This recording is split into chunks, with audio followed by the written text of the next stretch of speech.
Bismillahirrahmanirrahim. Altay Cem Meriç Bey'in faiz ve fetva ile alakalı bir videosu üzerine konuşma yapmak istiyorum. Mülahazamı paylaşacağım inşallah. Şöyle bir öncelikle analoji kurmak istiyorum.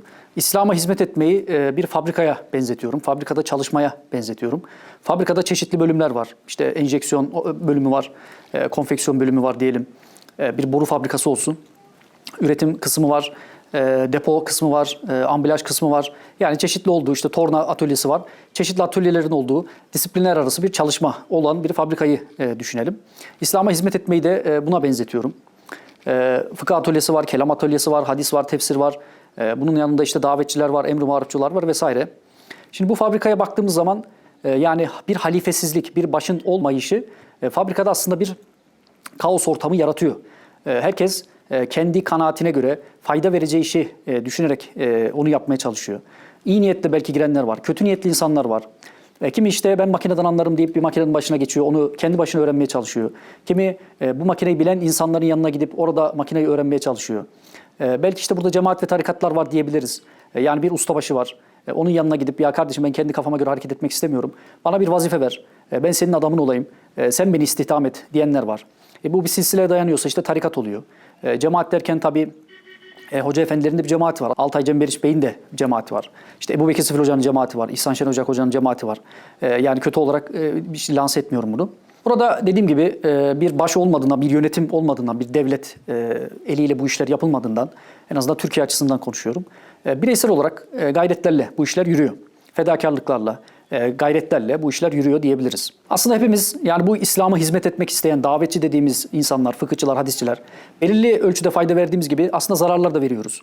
Bazen işte bu hizmeti çok sahiplendiğimiz için birbirimize kızabiliyoruz. İşte reddiye yapabiliyoruz. Bak senin yüzünden şöyle zarar ettik diyebiliyoruz. İşte örneğin atıyorum yürürken bir ustanın bardağına düşürüyoruz, çay dökülüyor. Diğer taraftan işte ne bileyim uyuyakalıyoruz, makinede malzeme kalıyor. İşte bir tornada bir hata yapılıyor, çap fazla iniyor. Ne bileyim işte kalıp üreticisi CNC'yi çalıştırmayı unutuyor, iş gecikiyor. Depoda bir hata oluyor. Yani herkes aslında fayda verdiği gibi zarar da veriyor. Neticede bütün kameralarla izleyen Allah Teala Hazretleri yani tabiri caizse patronumuz hesabımızı o kesecek. Ölüm geldiği zaman Allah Teala amellerimizi teraziye koyup iyi faydamızı ve zararımızı ortaya koyup tabii burada bireysel amelimiz de çok önemli. Neticesinde Allah Teala hüküm verecek diyelim. Bazen bu fabrikadan küsüp gidenler oluyor. Bizim yüzümüzden küsenler oluyor. Ve bazen bu gidenler rakip fabrikaya yani kafirlerin fabrikasına hani İslam ve kafir iki firma var, iki fabrika var diye bakarsak olaya, analojiyi böyle kurarsak kafirlerin fabrikasına gidip bize saldırmaya başlıyorlar. Yani bir rekabetimiz var. Manevi alemde İslam ve küfür, iman ve küfürün bir savaşı var diyebiliriz. Dolayısıyla bu analojiyi faydalı buluyorum böyle anlamak açısından. Bu fabrikaya girdiğiniz zaman yani İslam'a hizmet etme niyetinde olduğunuz zaman kabiliyetinize göre, istidaatınıza göre yönetici pozisyonunu tercih edebilirsiniz. Bazı insanlarda böyle bir kabiliyet vardır.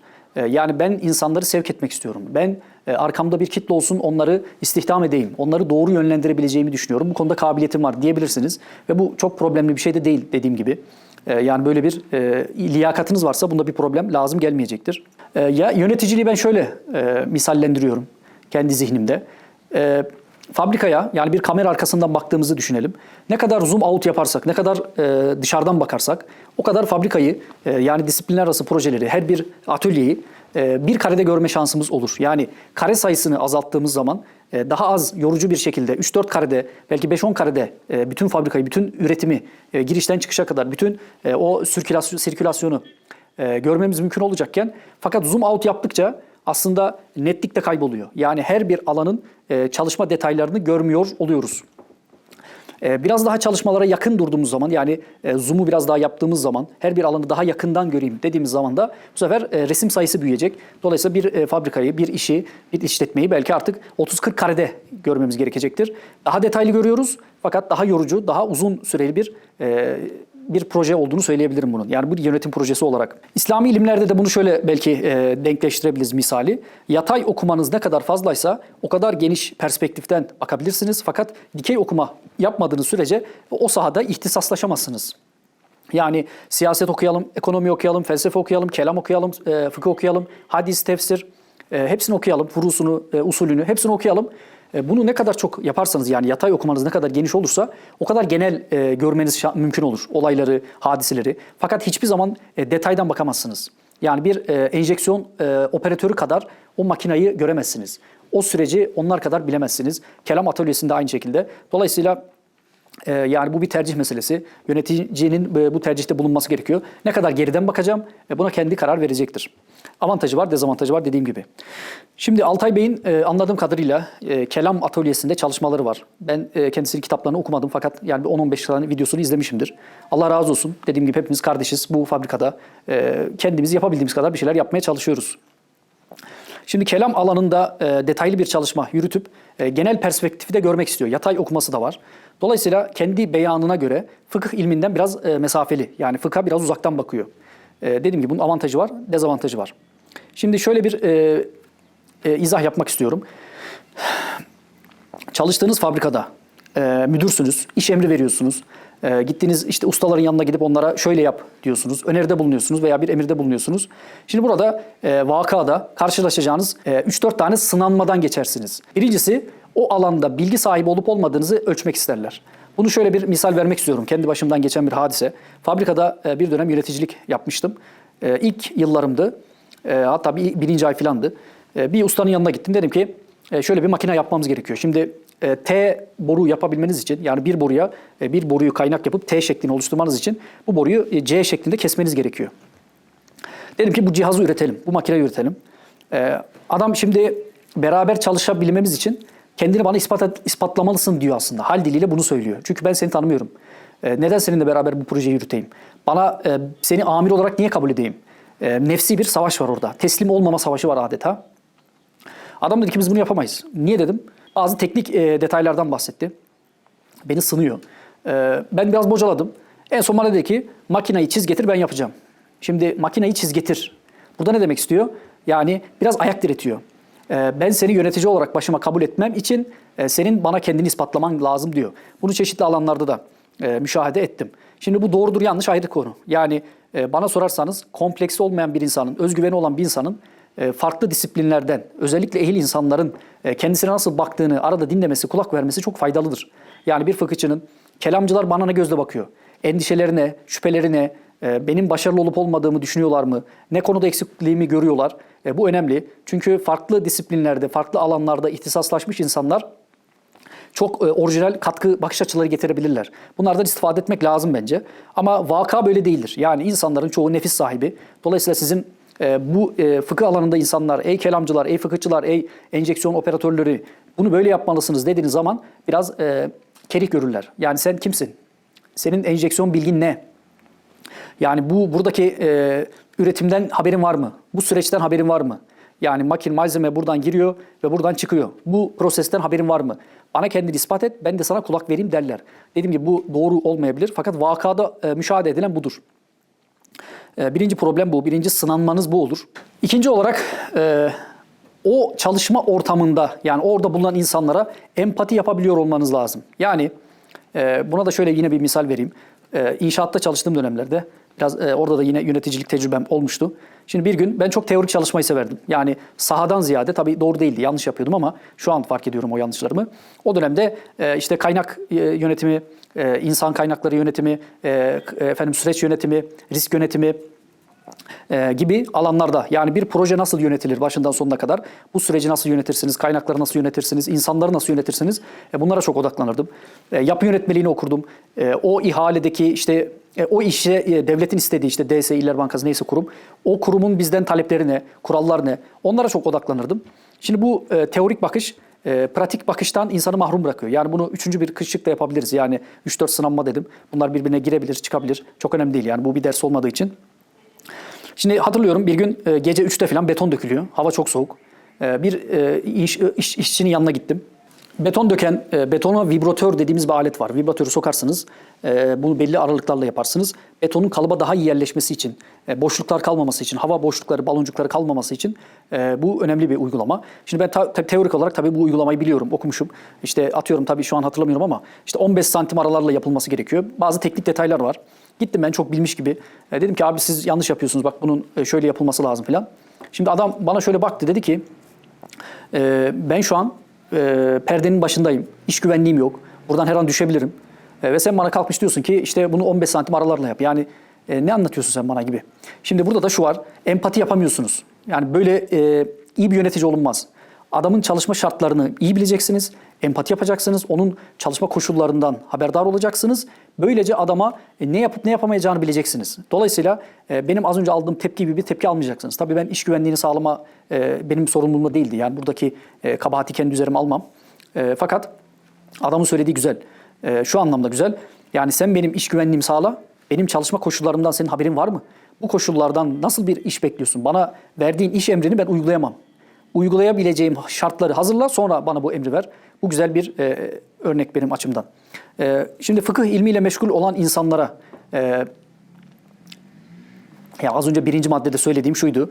Fıkıh ilminden haberdar olmazsanız, fıkıh ilmiyle meşgul olan insanlar size yabancı bakarlar. Yani sen şunu diyebilirler. Kardeşim bu fıkıh ilminden bu sonuç çıkmaz. Becerebiliyorsan sen çıkart. Sen yap, onu ben tenkit edeyim. Eğer yapamıyorsan yol göster, bir çözüm önerisi getir. Onu da yapamıyorsan o zaman işimize karışma. Yani bu tepkiyi alırsınız. Bu tepki doğrudur demiyorum. Bana sorarsanız yani Altay Bey'in videosunu fıkıhçılar incelemeli, dinlemeli. Ben kendi adıma istifade ettim. Yani aslında bilmediğimiz bir şey yoktu. Günü yakalamak çok önemli. Dünyayı iyi okumak çok önemli. Dolayısıyla faydalı bir video. Dolayısıyla okumak lazım. Mükabere yapmak, yani kibirlenmek, tepeden bakmak doğru değil. Eksikleri var. Fıkıh ilmine güzel bir bakış, tam manasıyla fıkıh ilmini böyle sindirilmiş bir konuşmacı değil. Anlaşılıyor. Zaten kendisi de itiraf ediyor. Ama yine de alınacak tarafları var. Almayacağımız taraflar da olur. Dolayısıyla mutlak reddetmek doğru değil. Ama vakada böyle olur. Yani fıkıh bilmiyorsanız, fıkıh bilmeyen insanlar sizi kale almaz. Kelam bilmiyorsanız, fıkıhçının kelama vereceği tavsiyeyi kelamcılar dikkate almaz. Bu böyle, vaka bu şekilde. Doğru olmasa da. İkinci kısma da şunu söyleyebilirim. Şimdi fıkıh ilmiyle çalışanlar, şu anda bunu yapan insanlar aslında az önce verdiğim fabrika örneğindeki gibi bireysel gayretleriyle bunu yapıyorlar. Fedakarlıklarla bunu yapıyorlar. Yani içeri girip o atölyenin kapısını aralayıp içerideki insanların çalışma koşullarına bakarsanız bu adamlar günde 10 saat, 11 saat ders çalışıyorlar. Ailelerinden fedakarlık yapıyorlar. Çocuklarını belki çok fazla göremiyorlar. Sosyal hayattan kendilerini biraz geri çekmek durumundalar. Maddi olarak insanların vereceği işte abi sen 3 lira ver, sen 5 lira ver, sen 2 lira ver diyerek toplanan, belki 10-15 kişinin verdiği toplanan parayla asgari ücret belki alıyorlar, belki almıyorlar. Dolayısıyla bu insanlara siz kalkıp bir de şunu yap, bunu yap dediğiniz zaman yine farklı bir tepki alırsınız. Ben yine bu tepki doğrudur demiyorum. Fakat vaka böyledir. Yani iyi bir yönetici, tepeden bakan, olaylara genel perspektiften, daha yukarıdan, genel büyük pencereden bakan insanlara bir nasihat olarak bunu söylemeye çalışıyorum. Yani sahada bunları tecrübe edersiniz. Fıkıh ilminde çalışan insanlar, şu an ismini söylemeyeyim ama bir profesör, bir fakih diyebileceğimiz, fıkıhla meşguliyeti çok kuvvetli olan, benim de kendisiyle sürekli istişare yaptığım bir hoca efendi. Yani biz üniversitelerde fıkıh şeyi yetiştiremiyoruz. Fıkıh öğrencisi yetiştiremiyoruz. Böyle bir talep yok deyip aslında devletin bu noktada çok fazla iyi anlamda bu işi yapamadığını kendi itiraf etmişti. Dolayısıyla yani ben cemaatçi bir insan değilim ama bu işi İsmaila güzel yapıyor. Halil Gülenç Hoca, ismini vereyim. Allah Teala kendisine selamet versin. Ben dünyayı gezdim. Böyle bir fıkha ehemmiyet veren, fıkı bu kadar güzel işleten, bu kadar güzel bir ekiple, bu kadar ciddiyetle bu işi yapan hiçbir yer görmedim itirafında bulunmuştu. Dolayısıyla İsmail Ağa'nın bu işi güzel yaptığını söyleyebilirim. Tabii ben kendi adıma bir cemaat sözcüsü değilim. İsmail Ağa fıkıh heyetinden de biri değilim. Fakat oralardan hocalarımız var. Yüz yüze ders yaptığımız, telefonla ders yaptığımız, online ders yaptığımız. Yani oradaki süreci az çok bilebiliyorum. Dolayısıyla yaptıkları çalışmayı biliyorum. Şimdi empati yapabiliyorum. Nelerden fedakarlıklarda bulunduklarını, günün ne kadar saatini bu işe adadıklarını biliyorum. Dolayısıyla burada belki üçüncü bir şık devreye girer. Samimiyet. Yani yöneticinin samimi olduğunu, gerçekten amacının o işin iyi yapılması olduğuna insanları ikna etmesi gerekir. Belki burada hüsnü zan devreye girip hani doğrudan bu şıkkı eleyebiliriz ama bunun da akılda tutulması lazım. Yani bana sorarsanız samimiyet burada şöyle devreye girebilir. Burada müthiş bir gayret var, müthiş bir emek var. Şimdi güncelden kopmayacağız, dünyayı iyi okuyacağız derken Türkiye'nin yakın zamanını da iyi bilmek lazım. Yani 50 yıl önceki Türkiye, 100 yıl önceki Türkiye'yi bir tahayyül etmek lazım. Nereden nereye geldik? Yani ben şöyle görüyorum, fıkıh ilminde, herhangi bir ilimde aslında, kelamda da şu an çok yetersiziz. Bireysel gayretlerle, 3-5 kişinin belki Türkiye'deki gayretiyle fıkıh ilmi tutuldu, buraya kadar getirildi.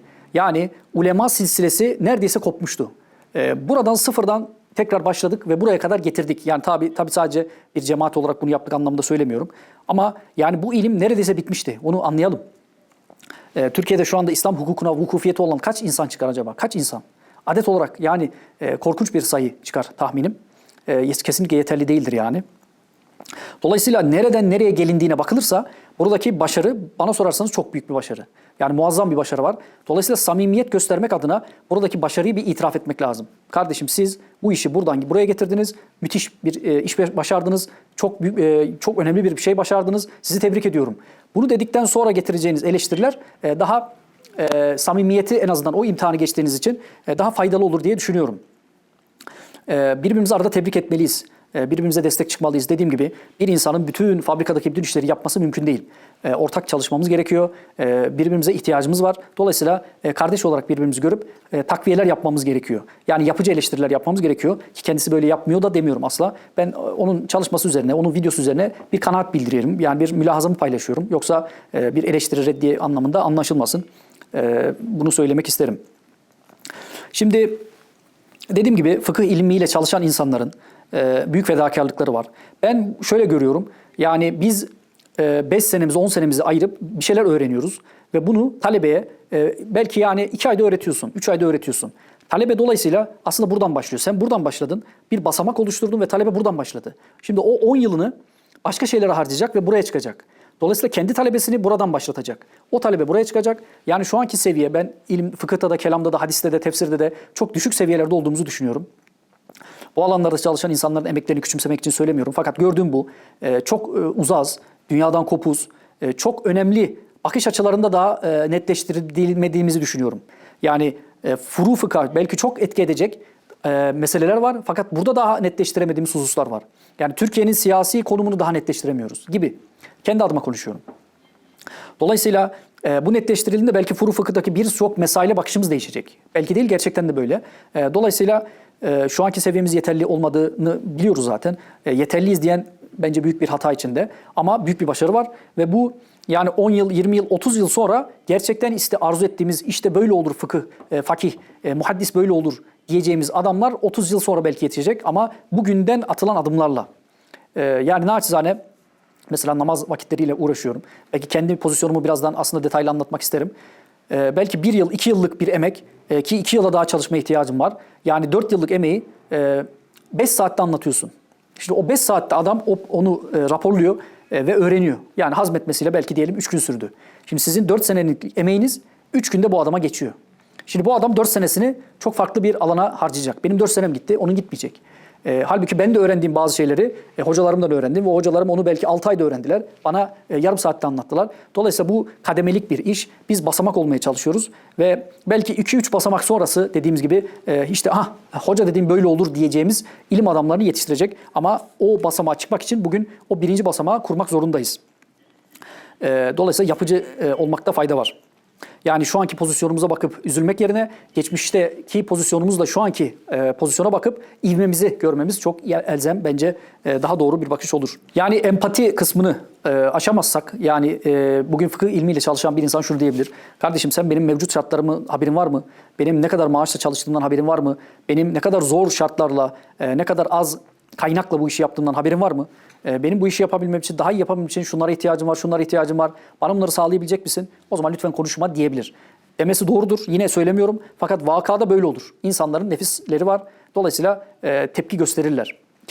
Kendi alanına müdahale edildiğinde. Bunu da öngörmek lazım.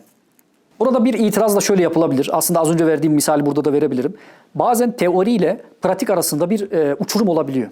Teorik olarak bunun böyle olması lazım gelir diye tespit ediyorsunuz. Az önce verdiğim örnekte işte kurallarında böyle olması gerekir. Fakat pratikte onun öyle olmadığını görüyorsunuz. Şimdi benim babam mühendis, inşaat mühendisi ve alanında uzman diyebileceğim bir insan. Kendisinin görüşlerine ehemmiyet veririm. Kendi alanında bir ihtisas sahibi diyebilirim. Kendisiyle istişare yapardım çalıştığım zamanlarda. Şöyle derdi, oğlum kurallara tamamen bağlı kalarak bir iş yapılacak olsa o iş devletin belirlediği sürede bitmez.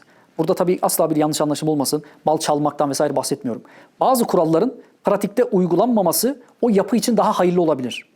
Peki o kural niye var o zaman? Aslında devlet yarın bir anlaşmazlık olursa en ufak bir riski üzerine almak istemiyor. En ufak bir aksilik olsa bak senin yüzünden oldu çünkü biz bunu anlaşmamızda yazmıştık demek için o maddeyi oraya koyuyor. Siz o maddeyi uygulayıp yani oradaki bütün maddeleri uygulayarak bir üretim yapacak olsanız inanın o sürede o işi bitiremezsiniz. Devlet de bunu yapmanızı istemez aslında. Çaktırmadan size hatta kontrol mühendisleri hep bunu söylerler. Ya devam et. Yani bunu tekrar söylüyorum. Belki bu işi anlamayan insanlar şüpheye kapılabilirler. Ya işte sizin yüzünüzden depremlerde binalar yıkılıyor falan. Hiç alakası yok. Bazen dediğim gibi yapılmaması daha faydalı olabilecek hamleler vardır. Bunlardan bahsediyorum. Yoksa yani C25 beton yerine C16 atalım gibi bir şey asla bahsetmiyorum. Ama mesela diyelim grobetonu devlet 5 santim dedi. Yani burada 4,5 santim oldu diye yeniden siz bir grobeton sipariş verip atıyorum süreci 3 saat daha uzatmanız belki çok makul olmayabilir. Çünkü grobetonun 5 santim olmasının çok bir manası yok diyebiliriz. Yani teknik konulardan bahsediyorum. Dolayısıyla Altay Bey'in eleştirisini biraz böyle okuyabiliriz. Günümüze yani fıkıhçılar günceli bilmiyorlar. Güncel dünyayı tanımıyorlar. Dolayısıyla bazı problemler var diyor. Şimdi az önce söylediğim gibi birincisi sizin bu alanda bilginiz var mı? Onu ispatlamanız lazım. 2, samimiyetinizi ispatlamanız lazım. Üçüncüsü alternatif bir şey koymanız lazım. Yani bak kardeşim bizim mevcut çalışma şartlarımız bu. Bu çalışma şartlarına göre senin bu istediğin abes denilebilir. Buna cevabınız olması lazım. Son olarak da bu kısım söylemek istiyorum. Şimdi teori ile pratik arasında bir uçurum var. Yani Altay Bey sanki şöyle yapıyor. Bak kardeşim ben yöneticilik yapıyorum. Bizim şu an 2 ay sonra çıkacak bir ihale var. Bu ihaleye göre bizim bu ihaleyi almamız lazım. Alamazsa kafirler alacak. Çünkü 2 tane firma var. Kafirlerin bize karşı güç dengesi çok inanılmaz açılacak. Bizim bu ihaleyi almamız lazım. Söylediği doğru mu? Doğru. Herkes hemfikir. Peki bu ihaleyi almamız için bizim günde diyelim ki işte 75 çapta T'den, dirsekten 1000 tane üretmemiz lazım. Yoksa ihaleyi alamayız. Şimdi bu da doğru mu? Doğru. Peki bunu pratiğe getirdiğimiz zaman 2 problem karşımıza çıkabilir İslami açıdan. Bazen mevcut koşullar bunu yapmaya izin vermez. Yani benim bu makinelerle günde 1000 tane malzeme çıkarmam imkansız. Bu bir vaka. Çıkartabiliyorsan buyur sen çıkart. Yani çıkmaz. Burada çıkmamasının 2 sebebi olabilir. Birincisi bilgi eksikliği olabilir. Gerçekten de bilgisizlikten sebep çıkmıyordur. Aslında makineye mesela kalıbı küçültsek veya üretim sürelerini kıssak, soğumayı kıssak, yani üretim süresini kısarsak dolayısıyla atıyorum 3 dakikada çıkacağına 2 dakikada malzeme çıkacak. Dolayısıyla malzeme sayısı artacak. Artık belki günde 1000 adet malzeme üretebileceğiz. Yani bir bilgi eksikliği var. Bilgi eksikliği varsa az önce söylediğim maddeler devreye girer. Buyur sen söyle. Biz bu kadar yapabildik. Bu sıfırdan buraya çok kısa sürede çıkabildik. Şu an çıkamıyoruz. Bu yani şu anki bakış açımıza göre buradan bu çıkmaz. Bu fıkıhtan bu fetva çıkmaz diyorlar. Ya da mevcut makineler buna izin veriyordur ya da vermiyordur dedik. Veriyorsa bir bilgi eksikliği olabilir. Şunu anlatmak istiyorum. Belki de Allah Teala çıkmasını murad etmiyordur. Yani mesela yeni bir makine getireceksin. Ya bu makinayı kapasitesini arttıracağız. İkisini de eğer patron yani bu fabrikanın sahibi Allah Teala Hazretleri yasaklamışsa yani dini tahrif etmenize de izin vermiyorsa, yeni bir din getirmenize de izin vermiyorsa tabiri caizse örnek olsun diye söylüyorum. Örneklerde tartışmaya gerek yok. O zaman eliniz kolunuz bağlanıyor işte. Yani fıkıh size bazen dünyada kaybetmenizi isteyebilir. Allah Teala muradı bu olabilir. Yani buna birkaç misal verebiliriz furu fıkıhtan. Mesela kişi bir ıssız bir adaya düşse, yanında bir adam olsa, bu adam ölse ve bu adam açlıktan ölecek konuma gelse, hiçbir şey yiyecek bulamasa bu adamı yemesi caiz değildir. Veya işte mesela zina yap yoksa seni öldürürüz deseler bu kişinin zina yapması caiz değildir. Fıkıh buna ne diyor? Öl diyor, şehit ol. Kazanacaksın diyor. Yani biz bu dünyayı mutlak manada kazanmak için de bir hizmet yapmıyoruz aslında. Bunu güzel ayırmak lazım. Teorik olarak evet bizim bu ihaleyi almamız lazım. Yoksa kafirler alacak ve güç dengesi onlar lehine çok ciddi anlamda artacak. Biz çok zarar edeceğiz. Evet ama patron bunu istiyor olabilir. Allah Teala Hazretleri aslında dinini yaşadığımız zaman bizim yanımızda. Eğer siz benim dinimi yaşarsanız ben size destek olurum. Ama dinimden yüz çevirirseniz kafirler kazanır. Çünkü çalışana vereceğim buyuruyor Allah Teala. Dolayısıyla bizim dünyayı mutlak olarak da sebepler alemine sarılmadığımız zaman kaybedeceğimize de katılmıyorum. Bu doğru değil. Biz bazen fıkhın gereği olarak dünyada bazen zahmet çekebiliriz. Kafirler bundan istifade edebilirler. Fakat Allah Teala muradı bu olabilir. Dolayısıyla mutlak manada TOKİ'ye caiz demezsek işte kafirler ev sahibi olur. Biz Müslümanlar kiracı oluruz, bize zulmederler, güç dengesi şaşar denilebilir. Ama fıkıh acaba TOKİ'ye izin veriyor mu? İşte bazen vermeyebilir. Tabii bir misal olarak söyledim. TOKİ örneği üzerinden düşünmeyelim. Orada kendi pozisyonumu anlatmak istiyorum. Ben bu fabrikaya girdim. Genel manada kanaatim şudur. kendi başıma iş yapmaktan ziyade orada benden daha fazla bu işe ehemmiyet veren, daha fazla bilgi sahibi bir insan var mı? Onun adamı olayım, ona tabi olayım. Eğer beğenmezsem değiştiririm, itiraz ederim. Ya başka birini başıma yönetici olarak getiririm ya da kendim öne çıkarım. Kendim öne çıkmaktan da çok şey yapmam. Yani yapabileceğimi düşünüyorsam çekinmem. Bu fabrikaya girdim İslam'a hizmet kapısından ve Mahmud Efendi Hazretleri'ni kendime bir ustabaşı olarak tabiri caizse kabul ettim. Kendisinin yönlendirmesine göre bir hayat nizamı çiziyorum. Dolayısıyla bu pozisyonumu anlatabilirim. Fıkıh atölyesinde çalışıyorum. Yani fıkıh alanında ihtisas yapmaya gayret ediyorum. Şimdi fıkhın ne kadar zor olduğunu biraz anlatmak istiyorum. Ben 5 yıl yani 5,5 yıllık bir fıkıh hayatım var diyebilirim. Yani hayatımın %80'i fıkıhla geçti diyebilirim. Sarf, nahiv, kelam okumalarımız oldu ama yatay okuma şeklinde. Genel manada fıkıh üzerine çalıştım diyebilirim. 5 senede ne elde ettim diye dönüp baktığım zaman yaklaşık 3000 sayfa notum var. Fıkhın cüz'i kısımlarında yani belki %10-15'lik bir kısmında melekem olduğunu düşünüyorum. Fetva ehliyetimin olduğunu düşünüyorum. Yani 5 yıllık emeğin karşılığına baktığınız zaman aslında çok az gibi bir şey duruyor. Fıkıh ilmine çalışmak çok kolay değil. Çok ciddi bir birikim, bir yığın var ve oradan ufacık bir belki fetva çıkıyor. Ufacık bir mesele çıkabiliyor. Dolayısıyla fıkıh ilmine çalışmak çok kolay değil. Bu ilimle meşgul olan insanları anlamak lazım, empati yapmak lazım diye düşünüyorum. Şu anda kelam atölyesine biraz geçmeye çalışıyorum. Kelam ihtisasına başladım. Yaklaşık hayatımın belki 2-3 yıl önümüzdeki döneminde kelamla daha çok meşgul olacağım. Fakat melekenizi kaybetmemek adına mutlaka o alanda çalışmaya devam etmeniz lazım. Mesela araba sürmeyi düşünebilirsiniz. Uzun zaman araba sürmezseniz araba sürerken biraz zorlandığınızı fark edersiniz. Biraz özgüveniniz kaybolur. Bu melekenin biraz eskimesidir. Dolayısıyla melekenizin kaybolmaması adına o alanda çalışma yapmaya devam etmek zorundasınız. Dolayısıyla fıkıh çalışmalarımı da devam etmek durumundayım. Ama daha çok şu an kelama ağırlık verdim. Fıkhın bakışını kelama getirmeye çalışıyorum. Kelamın bakışını tekrar fıkha döndürmek amacındayım. Kelam ilmiyle beraber işte Altay Bey'in dediği dünyayı daha iyi tanımak noktasında İşte psikanaliz okunabilir, felsefe, siyaset bunlar mutlaka okunması gereken, bilinmesi gereken meseleler. Mesela üniversite döneminde psikanaliz okumuştum Freud'un. Şu an tabii Freud belki psikanalizde çok makbul bir insan olmayabilir, çok bilmiyorum ama bana çok değişik bakış açıları vermişti. Özellikle kadın erkek meselelerinde Freud'un söylediklerini mesela İslam'la çok uyumlu bulmuştum. Nefsi güzel tanımlıyordu. Tabii nefsi kabul etmeyerek bunu yapıyor. Bana faydası olmuştu. Dolayısıyla felsefenin de siyasetin de ekonomi bilmenin de çok elzem olduğunu ve bu yatay okumaların mutlaka yapılması gerektiğini düşünüyorum. Fakat zamanla yani her şey bir anda olmuyor. Bunu iyi anlamak lazım. Fıkıh ilmiyle çalışmakla dediğim gibi yani usulü fıkıh iyi bilelim. Kur'an ve sünnet önümüze koyalım, içtihat yapalım. Böyle bir metot yok. Böyle bir şey mümkün değil. Bu doğru değil. Yani furu fıkıh bir külfet olarak görülmemeli. Furu fıkha sırtımızı dayamak zorundayız.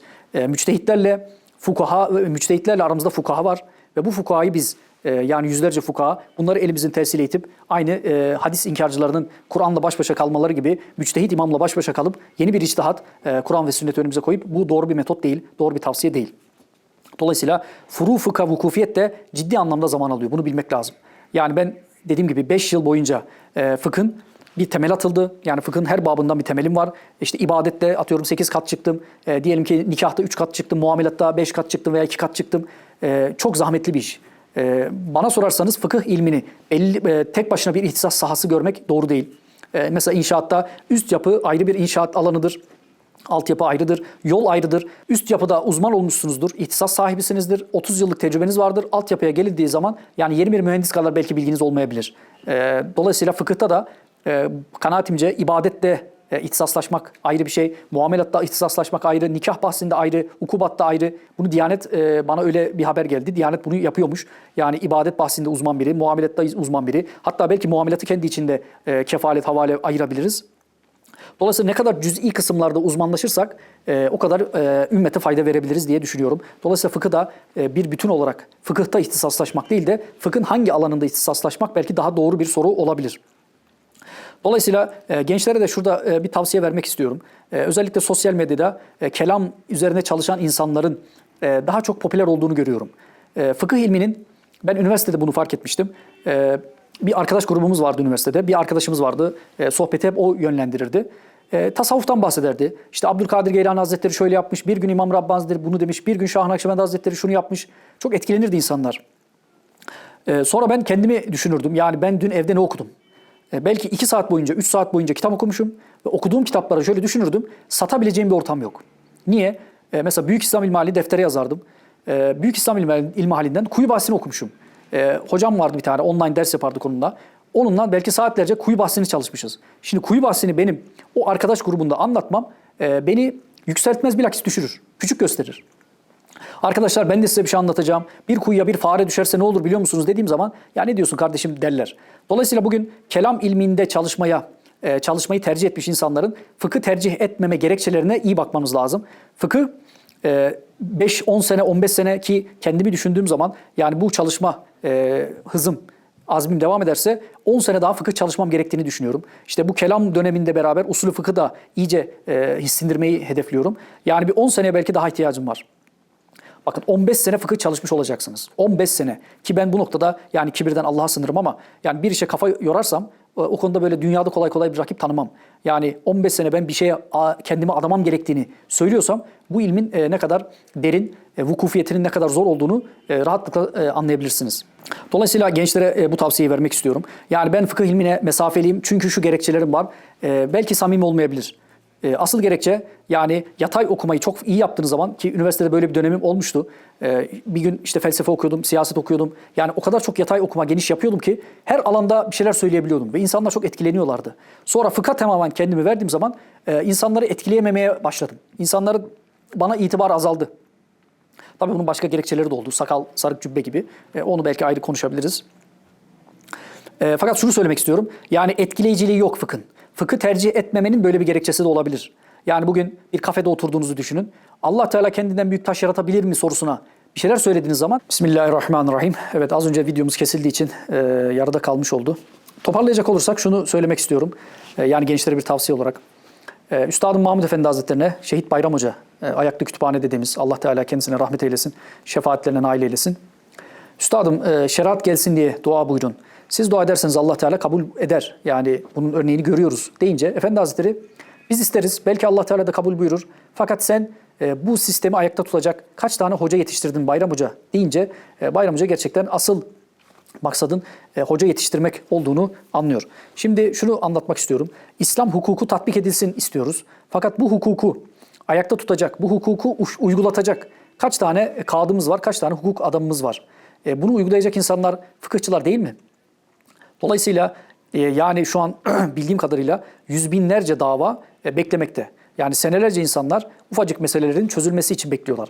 Türkiye'de bu kadar hukuk adamı olmasına rağmen yüz binlerce dosya bekliyorsa, yani bugün İslam hukuku uygulanmaya kalksa, uygulanmaya başlasa acaba kaç tane adamımız var? Bu davalar kaç senede biter? Dolayısıyla kolu paçayı sıvayıp fıkıh ilmiyle meşgul olmak çok önemlidir. Fıkıh ilmi senelerinizi harcadığınız zaman öğrendiğiniz şeyleri semeresi yani ufacık çıkabiliyor. Çok zahmetli bir ilim. Yani fiyat performansı çok düşük diyebilirim. Harcadığınız emeklerin neticesi çok az olabiliyor. Fakat gerekli, zaruri bir ilim. Allah Teala'nın rızasını hedefliyorsak, gerçekten bu topluma fayda vermeyi hedefliyorsak fıkıh ilminden müstahni kalamayız. Şunu da söyleyelim. Yani şu eleştiri yapılabilir mi? Madem doğru fetva çıkmıyor, madem seviyemiz yetersiz, o zaman fetva yani fıkıh atölyesini kaldıralım. Fetva vermeyelim. Bunu söyleyebileceğimiz zannetmiyorum. Böyle bir şey mümkün değil. Hem geldiğimiz seviyenin yani yetersiz olsa da fetvayı etki edecek kadar, yani fetva ehliyeti olmayacak seviyede olduğunu düşünmüyorum. Bu bir. İkincisi, insanların dediğim gibi pratik hayatta böyle işlemiyor. İnsanların fetvaya ihtiyaçları var. Adam namaz kıldı, ne yapacağım diyor. Namazım oldu mu olmadı mı? İşte oruçla alakalı bir mesaili var. Karısına bir laf söylüyor, nikah lazım geldi, talak lazım geldi mi gelmedi mi? Bu şekilde nikah oldu mu olmadı mı? Yemin ettim, buradan bir yemin lazım gelir mi gelmez mi? Akit yaptık, faiz var mı yok mu? Bankada bir işlemim olduğu caiz mi değil mi? Bunların tamamı fıkıhla alakalı ve fetvaya ihtiyaç duyulan meseleler. Dolayısıyla birileri elini taşın altına koyacaklar, koyuyorlar ve bu işlerle kolları paçayı sıvamış bu işlere girişmişler. Bunlara destek olmak lazım diye düşünüyorum. Tabii Altay Bey dediğim gibi inşallah kalbini kıracak kendisinin veya genel manada bu videoda inşallah kimsenin kalbini kırmamışımdır. Aynı fabrikadayız, hepimiz kardeşiz. Beraber bu dine hizmet etmeye çalışıyoruz. Arada birbirimizle böyle zıtlaşabiliyoruz. Bence bunlardan da fayda çıkartmak gerekiyor diye düşünüyorum. Velhamdülillahi Rabbil Alemin.